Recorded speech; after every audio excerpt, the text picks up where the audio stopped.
ويرزقنا فهم النبيين وحب المرسلين وإلهام الملائكة المقربين ويكرمنا بنور الفهم ويخرجنا من ظلمات الوهم وزدنا علما أن الله يجعلنا من الذين يستمعون القول فيتبعون أحسنه ويهدينا ويهدي بنا ويجعلنا سببا لمن اهتدى أن الله يجعلنا مفاتيح الخير من غير الشر أن الله يرزقنا كمال الصحة وكمال العافية لطاعة الله وطاعة رسوله ويمن علينا بالشفاء العاجل واللطف الشامل لنا ولوالدينا ومشايخنا وأولادنا وأزواجنا وقرابتنا وجيراننا وطلابنا وأهل مجالسنا ومن حضر مجالسنا خاصة لجميع المؤمنين من المسلمين والمسلمات عامة على هذه النعم والصلاة والسلام في مثل الجلسة كما نواه نوينا وقصده قصدنا وطلبه طلبنا وإلى حضرة النبي محمد صلى الله عليه وعلى آله وصحبه وسلم. الفاتحة. أعوذ بالله من الشيطان الرجيم. بسم الله الرحمن الرحيم. الحمد لله رب العالمين. إياك نعبد وإياك نستعين.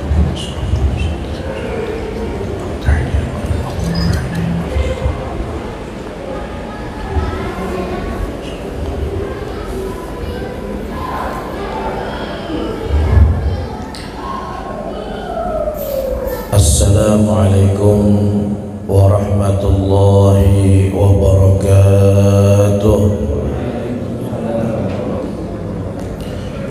Bismillahirrahmanirrahim. Alhamdulillahi rabbil alamin.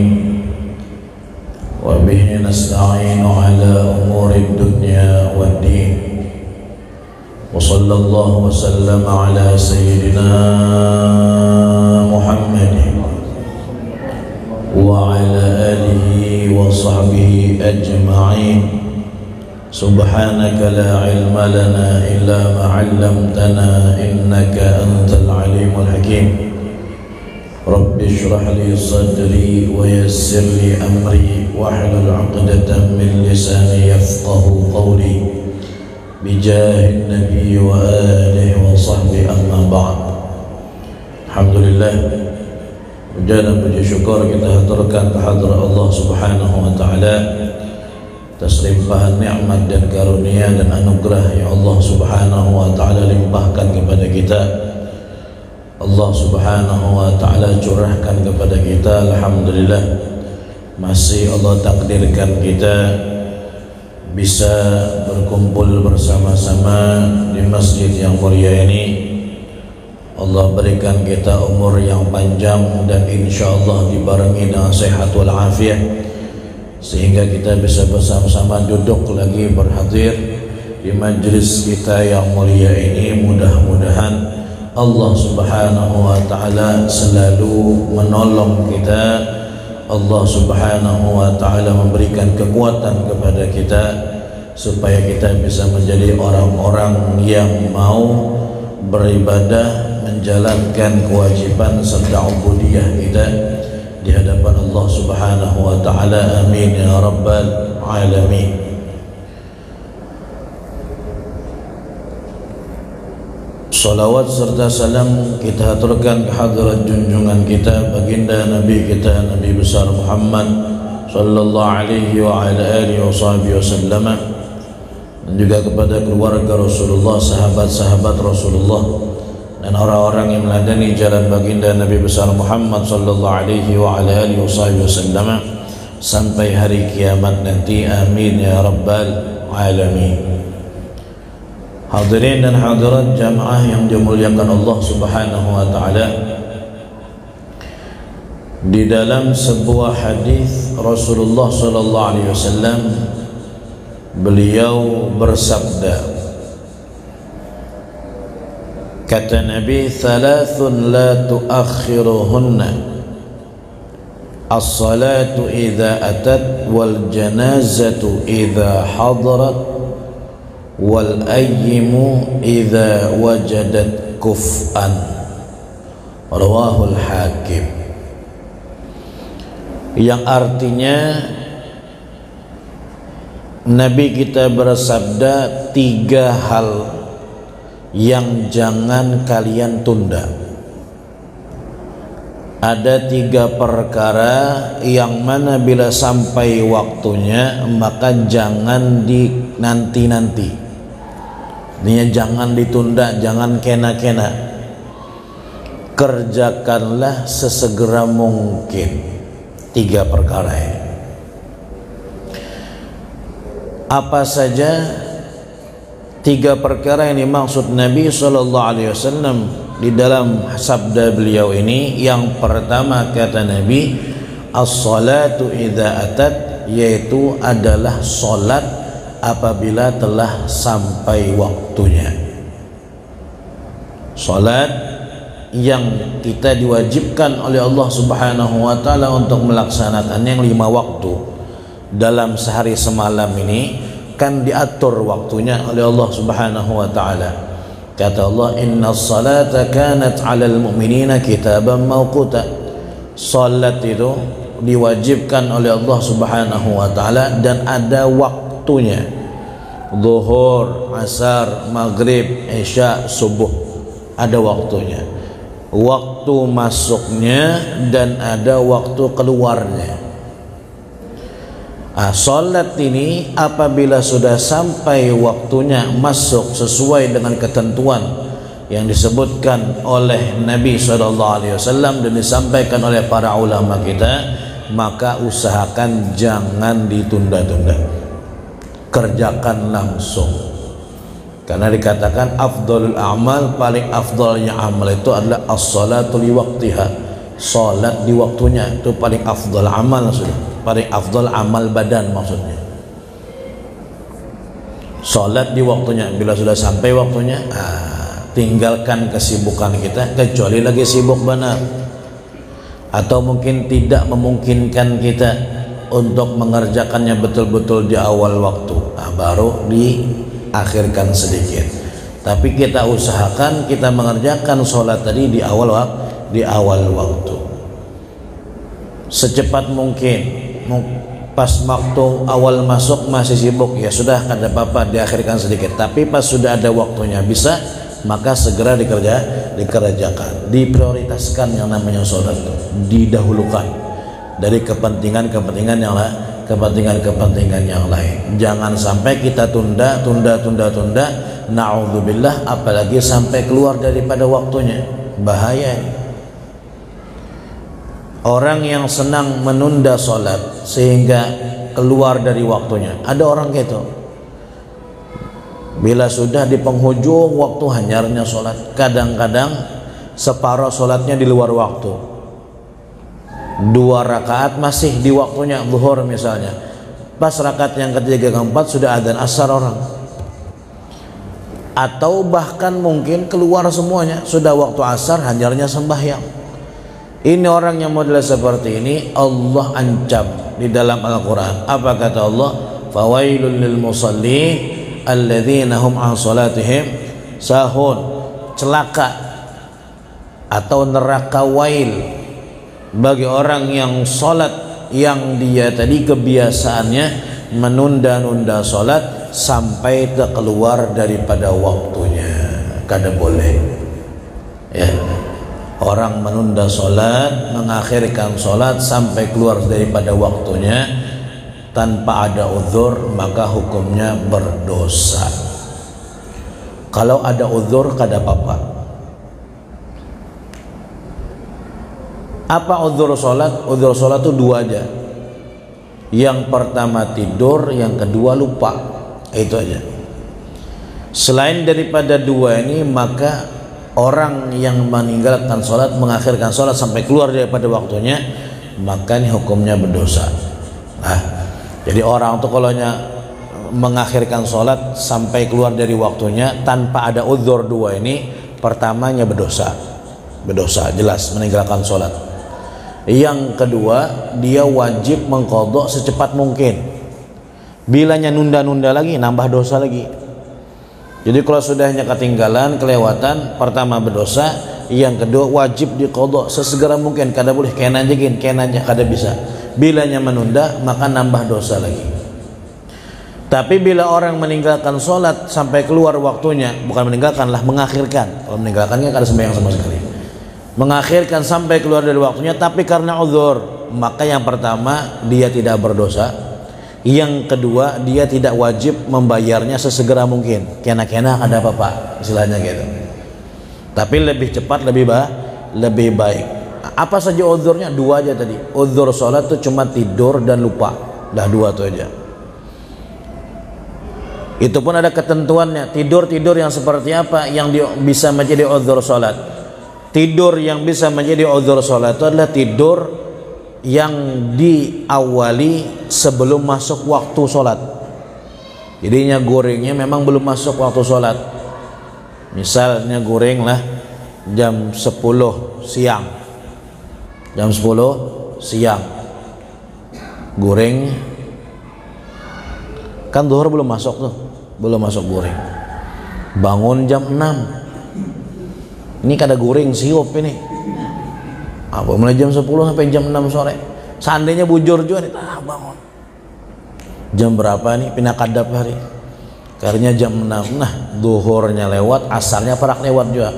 Kayak apa hukum sholat zuhurnya? Ketinggalan, maka hukumnya uzur karena goreng sebelum masuk waktu, jadinya kada berdosa dan kada wajib mengqadha sesegera mungkin. Jadi kewajiban yang satu adalah mengerjakan asar secepat mungkin supaya jangan lewat lagi. Ini yang waktunya sekarang tuh asar. Zuhurnya kena habis maghrib kan gitu. Tapi kalau tidurnya setelah masuk waktu, maka kada uzur lagi nih. Nyata orang adzan zuhur dah, nyata nih adzan zuhur. Asa koler-kolernya kena aja kita guringan aja dulu supaya khusyuk kena sembahyang zuhurnya kisahnya. Gorengnya bah orang adzan tadi itu. Ternyata bangun jam 5 sore. Ketinggalan zuhurnya kelewatan. Bagaimana hukumnya? Dosa. Meninggalkan sholatnya dosa, tidurnya itu berdosa. Tidurnya itu berdosa. Kenapa? Karena berzuhur dulu. Coba berzuhur dulu. Ya, baru tidur. Kalau yakinnya bakal bangun atau ada orang dipesaninya, bangunnya aku kena aja goreng, gak ada apa-apa. Tapi kalau ragu-ragu juga, ini kemungkinan belah goreng ini bisa lewat bang nih. Tapi kada apa-apa, cobaan aja, ada kawa gitu. Dosa itu, dia dosa, tidurnya dosa, meninggalkan sholatnya dosa, wajib membayar sesegera mungkin. Jadi tidur yang diuzurkan itu tidur yang sebelum masuk waktu. Nah kayak orang goreng misalnya jam 12 malam, jam 12 malam tidur. Bebaya bangun jam 6:30, lewat subuhnya lah, kelewatan. Bagaimana hukumnya? Uzurnya goreng sebelum masuk waktu memang. Jam 7 hanya terbangun, ya sudah, berarti sholatnya tadinya ninggalkannya kada berdosa dan kada wajib mengqadha lakas-lakas. Kena aku mandi dulu sarapan dulu, pas anak tulak begawi kena, atau pas digawian kena baru mengqadha sholat subuh, kada masalah karena uzur. Tapi masalahnya tuh kadang-kadang kita ini goreng jam 12, orang adzan subuh bangun, pas orang adzan subuh terbangun, taelan orang Banjar bangun goreng pulang. Nah gorengnya itu dihitung dari situ lagi, bukan dihitung jadi jam 12 karena sudah bangun. Orang ya hayya qayyum terbangun tapi goreng lagi pulang, goreng laginya, berarti gorengnya tidurnya yang kedua itu sudah dalam waktu sudah. Ternyata kelewatan sampai jam 7, nah dosa kalau ini berdosa, tidak uzur lagi sebab tidurnya dihitung dari yang bangun tadinya goreng lagi yang kedua, bukan dari yang jam 12 malam dari itu. Nah ini yang bahaya. Akhirnya berdosa, wajib diqadha sesegera mungkin. Itu uzur yang pertama, orang boleh diuzurkan ketika dia mengakhirkan sholat yang pertama. Yang kedua lupa, kada ingatnya kalau belum sembahyang. Tapi lupanya di sini kata ulama harus lupa yang sifatnya karena dia sibuk dengan sesuatu yang wajib atau yang sunnah, yang wajib atau yang sunnah. Sibuknya nuntut ilmu, belajar ilmu wajib. Saking asiknya belajar, lewat waktu sampai Sampai kelewatan sampai kelewatan waktunya, sampai astagfirullahaladzim. Kan ingat tadi kita belum asar misalnya. Belajarnya mulai sebelum asar, rame belajar. Ternyata pas selesai keluar kelas sudah kadap buka-buka adzan untuk maghrib sudah. Ketinggalan asarnya, lupanya belum asar tadi itu. Tapi lupanya gara-gara sibuk dengan yang wajib, maka ada apa-apa, udzur ini. Atau sibuk dengan sesuatu yang sunnah, ya, yang sunnah juga termasuk udzur. Pamannya ini lagi baca Al-Quran, lagi baca Al-Quran, tanggung nih, baca aja lagi, baca, lupa, belum sembahyang. Dengarnya adzan, tapi tanggung masih. Habis adzan baca lagi sampai kada ingat. Maka udzur.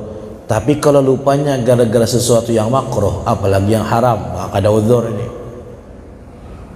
Tadi ingat belum berzuhur, kenapa? Bercatur. Contoh aja nih, catur ini kan makruh hukumnya. Catur itu makruh jar ulama dalam fikih. Orang adzan zuhur nak ampih jar kawannya hadang dulu nih, tanggung nih, lagi rame-ramenya nih, game ketiga nih, sama menang sekali seorang. Kita final nih, selesaikan dulu. Kasihkan main adzan asar. Orang adzan asar, astagfirullahaladzim, belum berzuhur kita tadi itu. Wah, kada apa-apa udzur, kada ingat. Dari mana udzurnya? Karenanya lupanya dengan sesuatu yang makruh. Nyoba kartu misalnya, main apa guplah, main bedom itu. Nah itu sama itu hukumnya makruh. Bilanya lupa ketinggalan sholat gara-gara kasihkan main itu, maka hukumnya dosa. Sholatnya wajib cepat diqadha, pada boleh kena. Nah itu yang pertama lah. Itu yang pertama yang jangan kita tunda-tunda. As-shalah idza hadarat. Sholat apabila sudah sampai waktunya. Satu, cepat-cepat segera aja, jangan ditunda-tunda. Semakin cepat semakin baik kita mengerjakan sholat itu. Allah senang orang yang kalau mengerjakan sholat itu semangat, kada malas-malasan, semangat. Dipersiapkan berdahulu sebelum masuk waktu tadi sudah kita siapkan. Jadi pas orang adzan sudah siap, sudah di posisi kita, entah itu di rumah atau di masjid. Yang pertama. Yang kedua, wal janazatu idza hadarat. Bagian yang kedua atau perkara yang kedua yang jangan ditunda-tunda, ujar Nabi, dari 3 macam yang Nabi jelaskan ada di sini, yaitu adalah mengurusi jenazah, menguburkan jenazah apabilanya sudah siap. Jangan ditunda-tunda. Ya, semakin cepat orang mengurusi jenazah sampai menguburkannya, maka itu semakin baik bagi si jenazah tadi itu. Di dalam hadis Nabi kita mengatakan, kalau inya orang yang kalau inya orang yang soleh, maka kalian itu berarti mempercepat inya untuk supaya mendapat nikmatnya, balasannya. Kalau dipercepat itu. Kalau inya orang yang kada baik jenazah tadi, maka kalian mempercepat untuk menjauhkan yang kada bagus dari punggung kalian. Kan dihambin tuh, digotong dia. Ya, diangkat kerandanya kalau lah. Nah, bilanya orang kada baik, berarti kan yang kita angkat ini kada baik juga. Semakin cepat ya Nabi, semakin kalian berarti cepat menghindarkan sesuatu yang kada bagus dari pundak kalian. Jadi disuruh cepat-cepat, baik itu jenazahnya soleh atau kada soleh, karena dulunya kebaikan. Bilanya soleh tadi kebaikan kasan jenazahnya, bilanya kada soleh kebaikan kasan kita yang mengantar ini.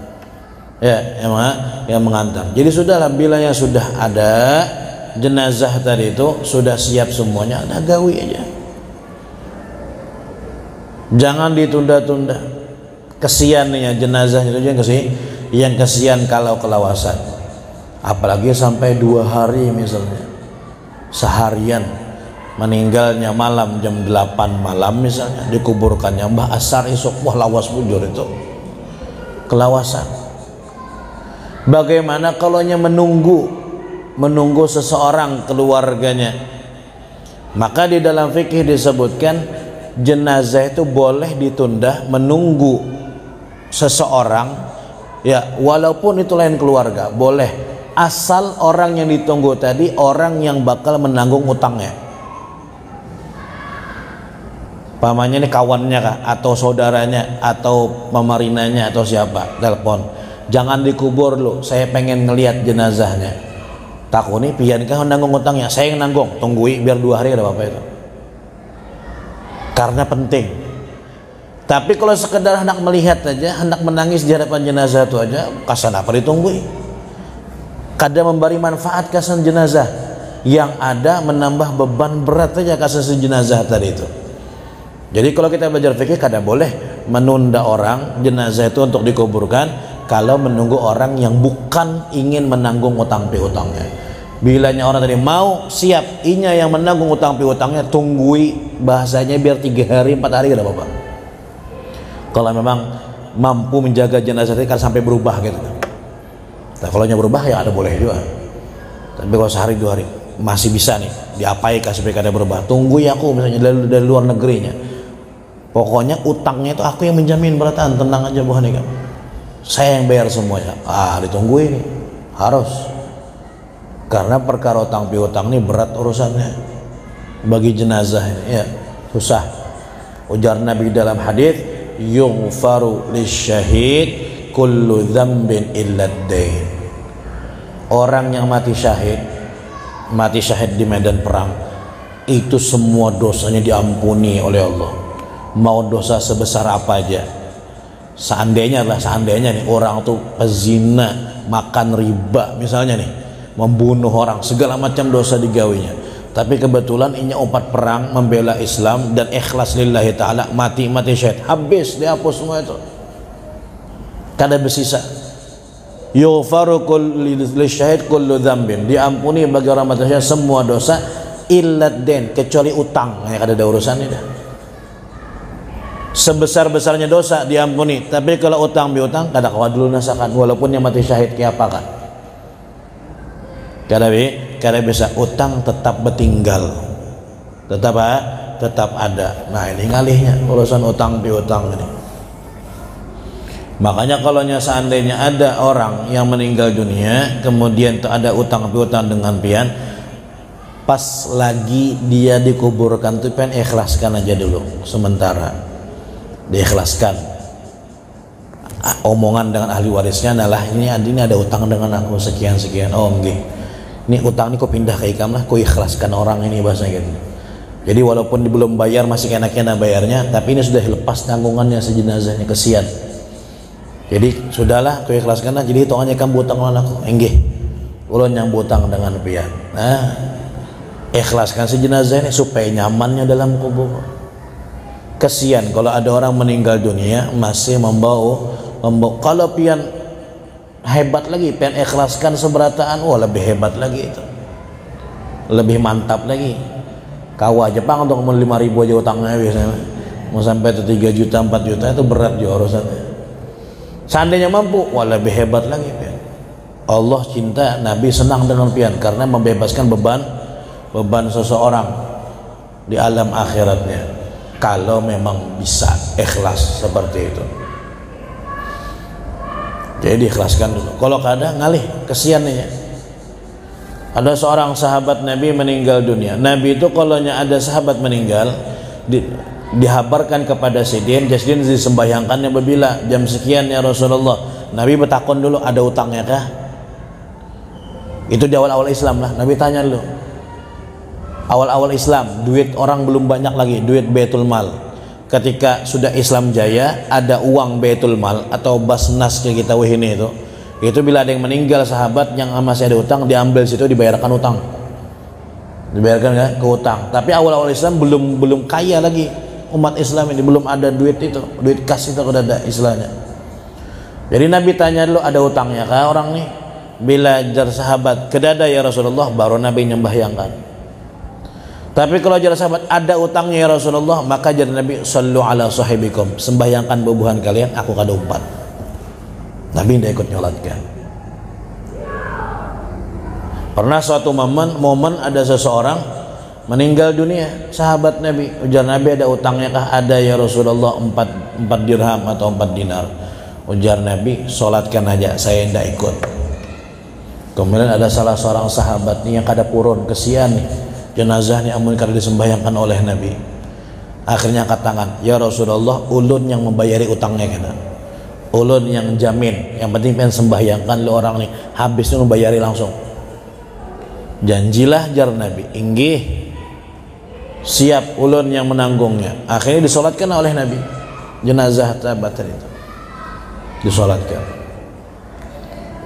Sehari ketemu takut Nabi, sudah kali bayar utangnya? Belum ya Rasulullah. Nah, ada duit juga, ada duitnya, cuman dia kada purun aja melihat sahabat ini meninggal tidak disolatkan oleh Nabi gitu. Jadi nekat-nekatan aja tadi itu. Ketemu lagi oleh Nabi, sudah kali sembahyangkan? Belum ya Rasul. Sudah kali bayari utangnya? Belum. Ketemu itu terus, ya, sampai kada nyaman seorang sahabat ini. Kalau kada salah Abu Dzar Al-Ghifari, kalau kada khilaf, sampai kada nyaman seorang. Bilanya habis sembahyang, Nabi berbalik nih, buwirit, kelihatan muhanya takut nih Nabi, sudah kak dibayar utangnya? Belum ya Rasul. Sampai akhirnya apa? Akhirnya sembahyang di belakang supaya kada kelihatan Nabi muhanya. Kalau kelihatan Nabi kan ditagih Nabi terus, udah kali bayar. Berhari-hari itu, pas kebetulan hanya ada rezekinya, dibayarinya. Wah, habis membayar itu lalu sembahyang di belakang Nabi supaya kelihatan muhanya, menyatakan muha bukurina.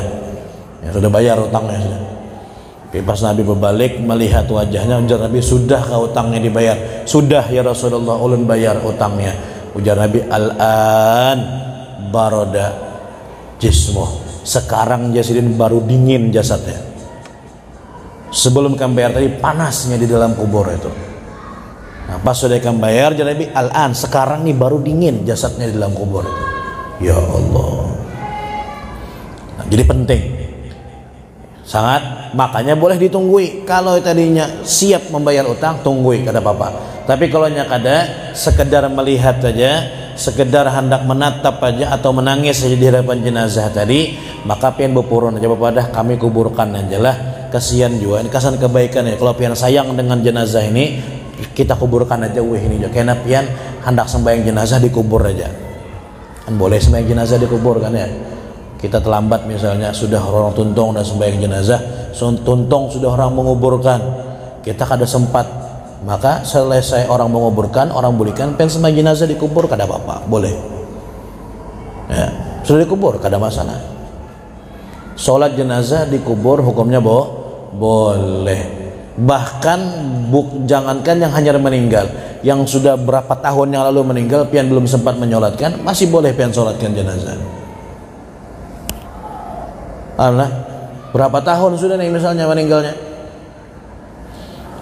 kada sempat pian menyolatkan, menghadiri, baru ada kesempatan sampai ke situ, kebetulan ziarah, nih kawan atau keluarga atau siapa meninggal 5 tahun yang lalu, aku belum sempat menyolatkan kemarin, pian di hadapan kuburnya, kemudian pian sholat, usolli fardal kifayat ala hadzal mayyit arba takbiratan lillahi ta'ala akbar, sholat jenazah. Hukumnya bagaimana? Boleh.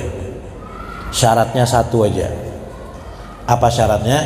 Syaratnya ajar ulama, asal ketika orang itu meninggal pian sudah balik. Saat orang itu meninggal pian sudah balik. Ini meninggal 20 tahun yang lalu nih, kuburan nih, ini kuburan nih. Pengen ingat-ingat waktunya meninggal itu aku umur berapa? Masih umur 7 tahun, ya belum balik, berarti kada boleh pengen nyolatkan ini orang, karena pian belum balik saatnya meninggal. Tapi kalau pian sudah balik ketika orang itu meninggal, ini meninggal berapa? 25 tahun yang lalu, umur berapa? Aku tulah umur 15 tahun. Oh sudah balik saya, berarti saya boleh nyolatkan orang ini, boleh. Itu aja syaratnya satu.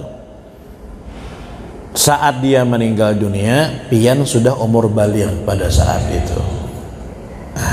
Jadi kalau kada ada kepentingan tentang utang piutang tadi, kuburkan secepat mungkin. Itu kebaikan kesan dia. Nah, itu yang kedua lah. Yang pertama tadi sholat apabila sudah sampai waktunya. Yang kedua jenazah apabila sudah hadir jenazah tadi, kada ada urusan lagi, maka cepat-cepat dikuburkan. Yang ada utang piutang minta ikhlaskan, diridhokan dulu, karena setelah dikubur baru berurusan. baru berurusan. Yang kedua, yang ketiga, yang terakhir dari 3 perkara yang tidak boleh, yang diusahakan secepat mungkin untuk dikerjakan apa? Wal ayyimu, perempuan. Ayyim itu perempuan yang tidak punya suami, itu ayyim dalam bahasa Arabnya. Bisa jadinya memang masih perawan atau sudah janda. Yang penting perempuan yang ada lakinya gitu. Itu bahasa Arabnya ayyim. Ayyim. Pokoknya yang ada lakinya. Al-mar'ah laisa laha zauj. Perempuan yang tidak punya suami itu namanya ayyim. Awal ayyimu idza wajadat kuf'an. Seorang wanita yang belum punya suami apabila sudah menemukan jodoh, menemukan laki-laki yang satu kufu, maka kawinkan, jangan ditunda-tunda, jangan kena-kena, jangan, ya, secepat mungkin perempuan, ya, yang ayim tadi lah, baiknya yang memang belum berlaki sama sekali atau yang sudah berlaki tapi statusnya sudah kada berlaki lagi. Bilanya sudah ketemu dengan laki-laki yang sekufu. Apa sekufu itulah? Sekufu itu setara gitu, sepadan dengan dia. Makanya cocok, kawinkan, nikahkan. Jangan dipersulit, bahasanya gitu. Jangan ditunda-tunda, kena aja. Padahal sudah nyata sekufu, bagus nih orang nih. Kena aja. Biarnya tuntong sekolah dulu, biarnya begawi dulu dan segala macam. Jangan. Anjuran Nabi secepatnya dinikahkan, asal sekufu tadi lah. Jadi kalau kita bicara masalah nikah di dalam Islam ini ada istilah kafaah. Kafaah itu sekufu. Orang tuh kada sah menikah kalaunya kada sekufu. Laki-laki dengan perempuan kada sekufu, kada setaranya derajatnya, maka pernikahannya tidak sah. Harus sekufu, setara derajatnya. Kafaah ini apa? Kadang-kadang orang salah mengartikan. Sebagian orang mengartikan kafaah ini untuk menggolong-golongkan. Oh, masa Islam membeda-bedakan orang yang sugih dengan yang miskin, orang yang gawiannya ini dengan gawiannya ini, masa dibeda-bedakan? Itu kan ngarannya kada adil. Bukan begitu. Kafaah ini disyariatkan dalam Islam, tujuannya satu, untuk menjaga kehormatan perempuan. Itu bukan sebenarnya untuk membeda-bedakan, kada. Karena tujuan pernikahan itu kan supaya apa? Supaya langgeng nih, supaya damai, hidup nyaman, kada bermasalah kan gitu. Kalau tidak ada masalah kufu ini, kena bermasalah ujung-ujungnya. Jadi justru diadakan yang namanya kafaah ini supaya apa? Supaya pernikahannya itu langgeng, kada ada permasalahan. Jadi diadakan kafaah. Tidak boleh perempuan menikah dengan laki-laki yang derajatnya di bawahnya, kada boleh. Kalau sebaliknya kada apa-apa, laki-lakinya lebih tinggi derajatnya dari perempuan, kada masalah. Yang jadi masalah adalah laki-lakinya lebih rendah dari perempuannya, kafaahnya itu. Nah, itu yang kada boleh. Ditinjau dari apa aja kafaah ini? Ditinjau dari agama, jelas.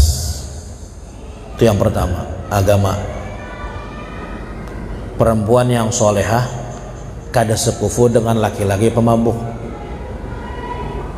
Kada sekufu, kada sederajat, ini di bawah. Karena agamanya lebih bagus si perempuan ini.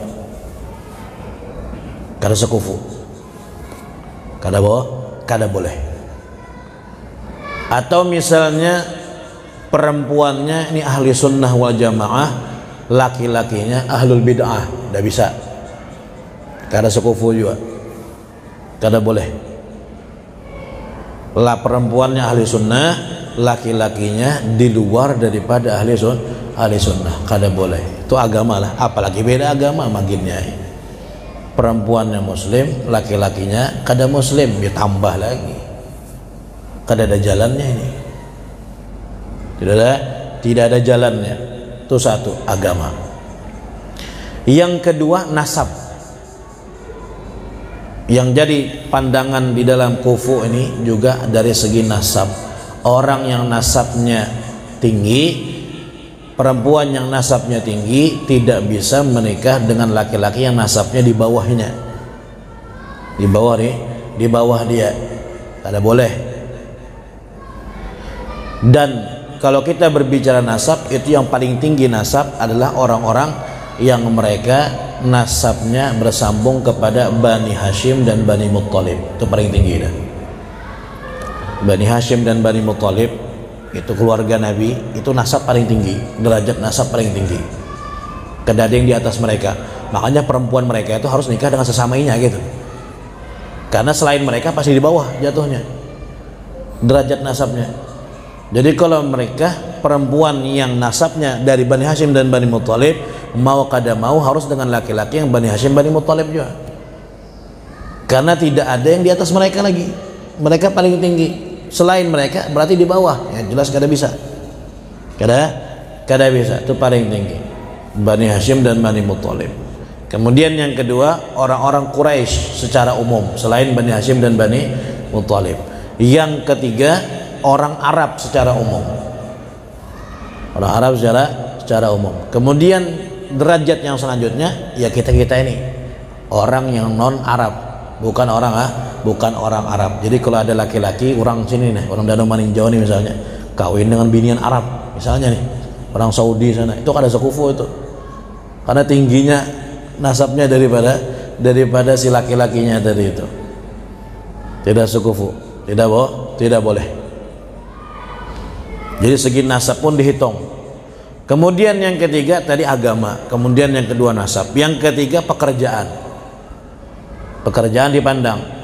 Perempuan anak pengusaha tambang misalnya nih, orang sugih, tidak sekufu dengan laki-laki yang pekerjaannya di bawah itu. Contoh misalnya kita kadang menghina profesi yang lain, contoh aja. Misalnya apalah penjahit misalnya, contoh aja nih, bukan menghina profesinya kada. Atau tukang misalnya, biniannya anak bos batubara misalnya, biniannya anak bos tambang emas misalnya, ini kada sekufu, tidak sekufu, maka tidak bisa dinikahkan, tidak boleh dinikahkan. Terus kayak apa kalau nyebahandakan misalnya nih, sudahnya kada kau dipisahkan lagi dah, cinta mati sudah misalnya, boleh. Orang yang beda kufu itu boleh menikah asal perempuannya ridho dan walinya ridho. Itu aja syaratnya. Ujar bebinanya, ulun kada apa-apa kawin dengan pian walaupun ulunnya anak orang kaya dan pian tuh anak orang termiskin di dunia misalnya nih, tapi ulun cinta berat dengan pian, kada bisa hidup tanpa pian, kada apa-apa ulun rela. Berarti ridhonya biniannya sampai ya bisa. Berarti ridho biniannya. Oke, cukup udah satu syarat. Sekarang takuni walinya ridho kada, wali perempuannya. Kebetulan wali perempuannya abahnya. Ujar abahnya, aku kada apa-apa, aku ridho juga asal anakku senang. Selesai, beres, boleh, ada masalah. Berartinya siap untuk menjatuhkan kafahnya gitu, si perempuan tadi, kada apa-apa.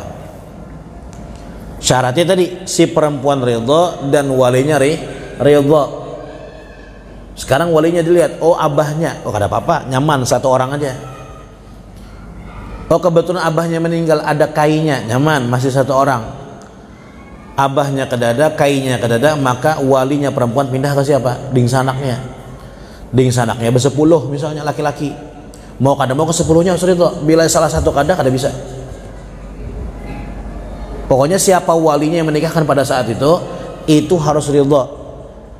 Pas ding sanaknya banyak misalnya bersepuluh, ujar ding sanaknya yang 9 kami ridho aja walaupun kada sekufu, yang seikong kada ridho, wah kada kawah ini, tidak bisa. Harus semua walinya ridho. Nah itu repotnya.